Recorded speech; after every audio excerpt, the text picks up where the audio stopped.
Waalaikumsalam warahmatullahi wabarakatuh. Maaf saya mengganggu waktunya sebentar Pak.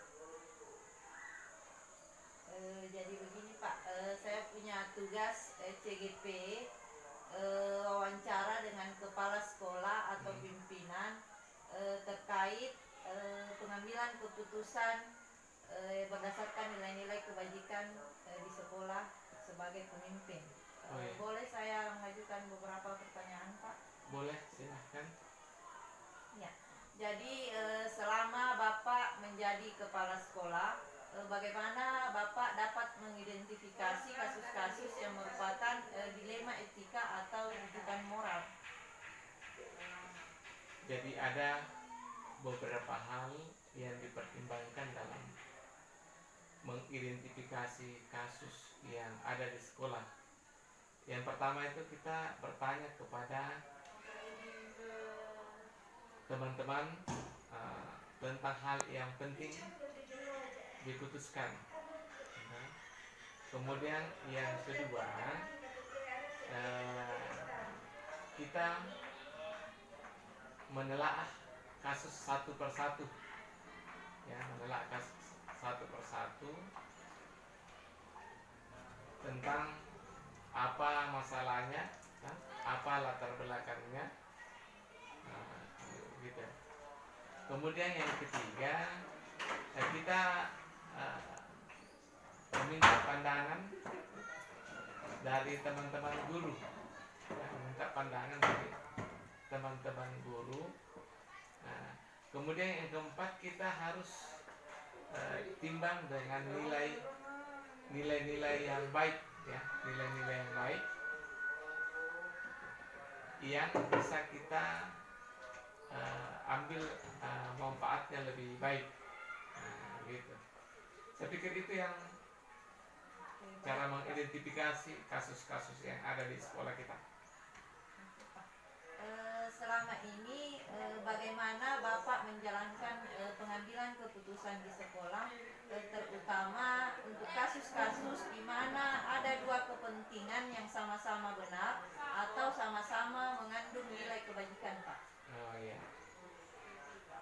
Jika pengambilan keputusan terhadap beberapa kasus yang kesemuanya itu mengandung nilai kebenaran, tentu saya akan mengambil keputusan pada nilai kebenaran yang paling bermanfaat bagi sekolah.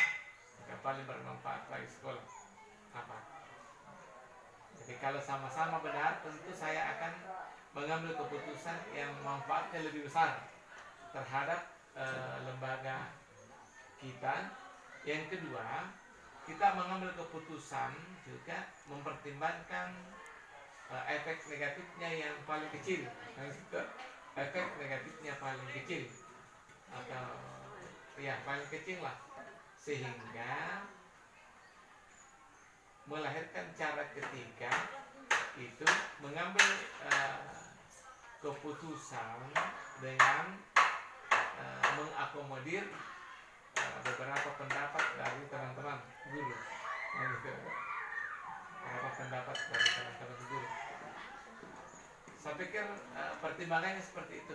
Jika dua kebenaran akan diputuskan satu di antaranya. Oke, baik Pak. Langkah-langkah atau prosedur yang seperti apa yang biasa Bapak lakukan selama ini? Ya, kalau pengambilan keputusan itu tentu kita dulu harus timbang-timbang, artinya beberapa pertimbangan nilai kebenarannya itu apa, nilai kebaikannya itu apa, itu pertimbangannya itu. Kemudian langkah kedua setelah ditimbang nilai kebenarannya, kita diskusikan dengan teman-teman. Diskusikan dengan teman-teman yang mana paling bagus dan paling baik diputuskan. Gitu. Kemudian yang ketiga, tentu kita harus ikuti juga aturan main yang berlaku. Istilahnya ada biasanya ada panduan dari dinas, kan? Ada acuan dari atas. Biasa ada permennya, atau ada istilahnya petunjuk dari dinas pendidikan dari atasan kita bahwa seperti ini yang mau dilakukan. Kayak begitu. Kemudian nah kalau pentingnya pengambilan keputusan juga itu melibatkan semua unsur supaya baik guru maupun tata usaha, atau kalau ada hadir orang tua siswa kan kita butuh masukannya mereka.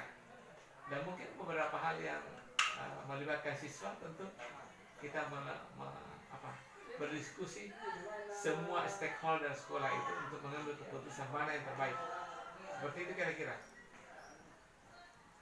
Baik, Pak. Selanjutnya, hal-hal apa saja yang selama ini Bapak anggap efektif dalam pengambilan keputusan pada kasus-kasus dilema etika, Pak?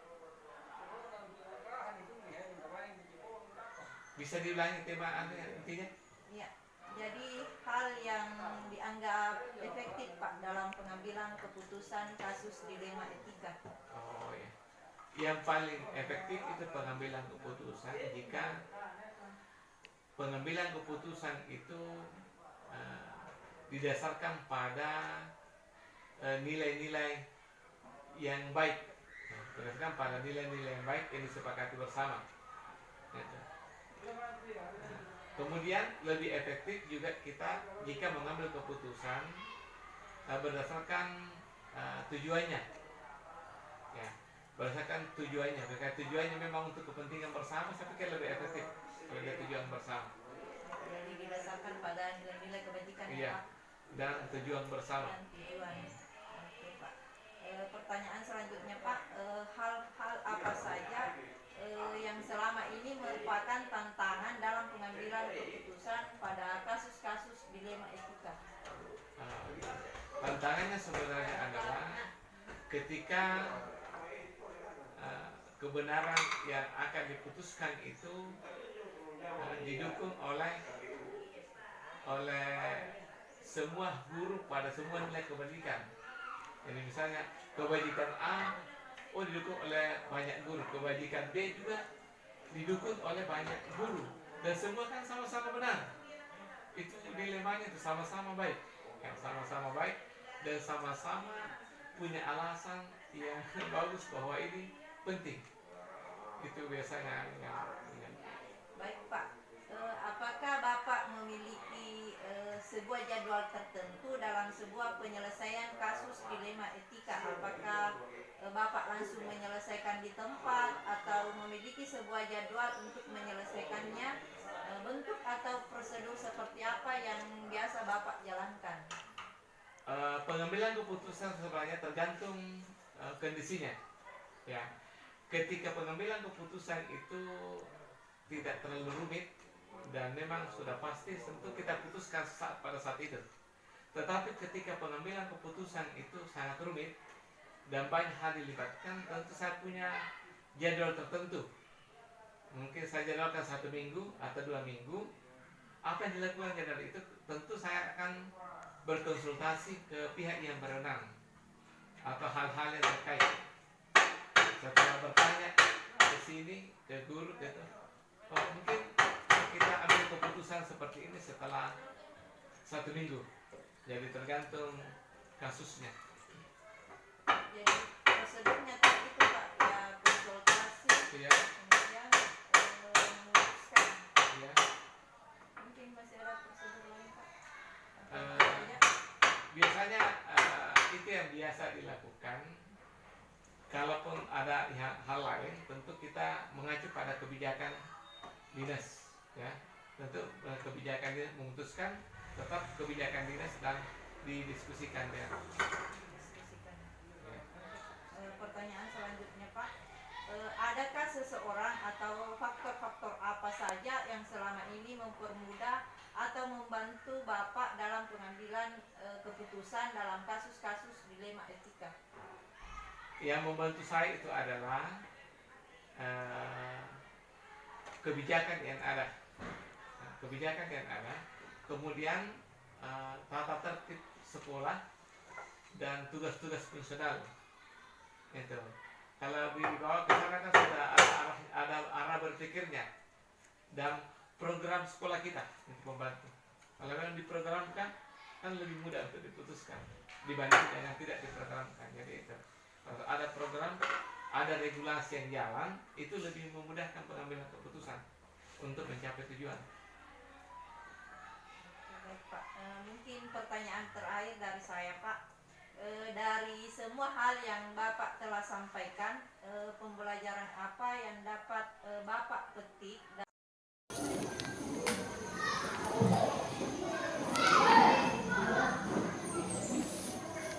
Assalamualaikum, Bu. Waalaikumsalam warahmatullahi. Apa kabarnya hari ini? Alhamdulillah sehat. Oke, jadi begini, Bu.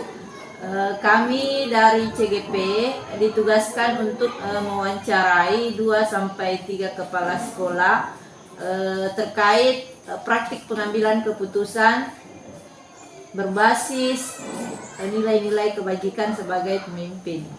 Ya. Jadi saya akan mengajukan beberapa pertanyaan kepada Ibu, boleh ya, Bu? Ya boleh. Oke. Jadi pertanyaan pertama, Bu, selama ini bagaimana Ibu dapat mengidentifikasi kasus-kasus yang merupakan dilema etika atau bujukan moral? Ya, cara saya untuk mengidentifikasi kasus-kasus yang terjadi di sekolah kami ini yaitu kami mencari tahu dulu nilai-nilai kebajikan sesuai dengan kesepakatan kita di sekolah ini, apa yang terdapat dalam kasus tersebut. Tentunya melihat dari sudut pandang moral dan hukum, karena kasus dilema etika di mana suatu kebenaran melawan kebenaran merupakan hal yang diperhadapkan kepada situasi yang sulit, sehingga dalam hal ini memerlukan pertimbangan yang matang untuk menentukan putusan. Oh ya, jadi seperti itu ya, Bu. Ya. Selama ini bagaimana Ibu menjalankan pengambilan keputusan di sekolah, terutama pada kasus-kasus di mana ada dua kepentingan yang sama-sama benar atau sama-sama mengandung nilai kebajikan? Ya, dalam menentukan pengambilan keputusan, sebelumnya tentunya harus menimbang dulu dengan melakukan beberapa tahapan, misalnya mencari faktanya dulu, siapa orang terlibat di dalam kasus tersebut, menganalisis benar salah, yang tentunya bisa membuat alternatif solusi, tentunya tetap mengacu kepada peraturan yang ada, membuat sebuah keputusan, merefleksikannya supaya apa yang diambil itu bisa menguntungkan banyak orang. Oke, baik, Bu. Langkah-langkah atau prosedur seperti apa yang biasa Ibu lakukan selama ini? Langkah-langkah yang biasa kami lakukan itu tentunya kami mencari dulu penyebab terjadinya suatu permasalahan. Setelah itu saya harus mencari tahu dulu siapa orang-orang yang terlibat dalam permasalahan itu, kemudian mengupayakan agar orang-orang yang terlibat itu bisa saya pastikan masalah tersebut, bisa melalui diskusi dengan warga sekolah agar ada solusi yang bisa dihasilkan. Oke, baik, Bu. Saya rasa langkah-langkah yang Ibu ambil sudah bagus sekali ya, Bu. Selanjutnya, hal apa saja yang selama ini Ibu anggap efektif dalam pengambilan keputusan pada kasus-kasus dilema etika? Pada kasus dilema etika itu, Bu, langkah-langkah hal-hal yang efektif, yang kami anggap efektif itu, pertama, saya harus menganalisis kasus dulu, ya, bisa melalui diskusi dengan pihak-pihak yang terlibat.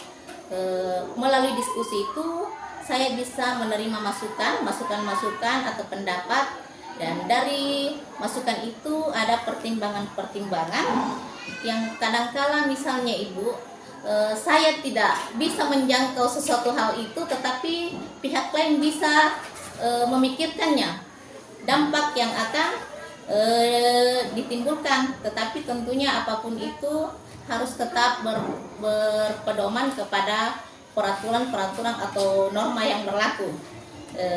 Jadi harus mengedepankan kepentingan umum ya Bu. Oke, baik Bu. Hal-hal apa saja yang selama ini merupakan tantangan dalam pengambilan keputusan pada kasus-kasus dilema etika? Salah satu yang menjadi tantangan itu Ibu pada pengambilan keputusan dilema etika yaitu ketika kepentingan dan kebenaran itu memiliki kedudukan yang sama. Tetapi tentunya seperti apapun itu harus ada yang menjadi prioritas, dan apa yang menjadi prioritas itu harus ada bahwa tidak ada keberpihakan kepada salah satu sisi, di mana bisa keduanya benar. Apapun itu langkahnya, keduanya harus merasa benar dan tidak ada rasa keberpihakan. Apakah Ibu memiliki jadwal tertentu dalam sebuah penyelesaian kasus dilema etika? Apakah Ibu langsung menyelesaikannya di tempat atau memiliki sebuah jadwal untuk menyelesaikannya? Bentuk atau prosedur seperti apa yang biasa Ibu jalankan? Sebenarnya Ibu tidak ada jadwal tertentu, tergantung seperti apa masalah atau kasus yang terjadi. Jika masalah yang terjadi itu merupakan sesuatu hal yang ringan, tentunya kami langsung mengambil keputusan. Tetapi jika kasus yang terjadi itu adalah sesuatu hal yang berat, makanya saya harus menentukan langkah-langkah yang saya ambil. Misalnya saya harus mencari tahu apa penyebab terjadinya permasalahan itu. Saya harus menentukan siapa saja yang terlibat di dalamnya, menanyakan kepada orang-orang yang terdekatnya, atau tidak tertutup kemungkinan melalui diskusi-diskusi yang bisa menghasilkan suatu permasalahan, solusi dari permasalahan itu. Ya, jadi tergantung dari kasusnya ya Bu? Iya. Baik Bu, adakah seseorang atau faktor-faktor yang selama ini mempermudah atau membantu Ibu dalam pengambilan keputusan?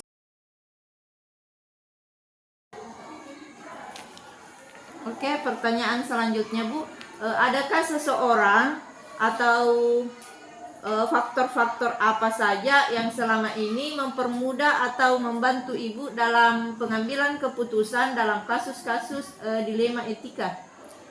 Dalam menyelesaikan kasus-kasus dilema etika, tentunya banyak sekali yang berperan yang bisa membantu saya. Karena dalam mengambil keputusan itu saya akan melibatkan pihak-pihak yang terkait. Saya selalu mengajak warga sekolah, termasuk stakeholder. Tidak tertutup kemungkinan wali murid atau orang-orang yang mempunyai kedekatan personal dengan orang yang mengalami permasalahan. Jadi banyak yang membantu dalam mencari alternatif solusi. Pertanyaan terakhir ya Bu. Dalam semua hal yang sudah Ibu sampaikan tadi, pembelajaran apa yang dapat Ibu petik dari pengalaman Ibu mengambil keputusan dalam kasus-kasus dilema etika? Pelajaran yang bisa saya ambil dari penyelesaian kasus-kasus dilema etika itu yaitu tentunya saya bisa menjadi lebih bijaksana dalam menganalisis permasalahan untuk mengambil keputusan. Karena perlu telaah terlebih dahulu terhadap sebuah kasus. Saya perlu mempertimbangkan secara matang, perlu memahami apakah tidak ada yang kalah atau menang dalam suatu solusi yang saya berikan.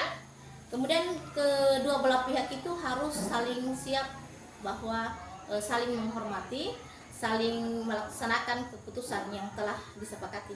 Oke Bu, saya rasa wawancara kita hari ini cukup Bu. Terima kasih atas waktunya. Sampai jumpa Bu. Ya, terima kasih. Waalaikumsalam.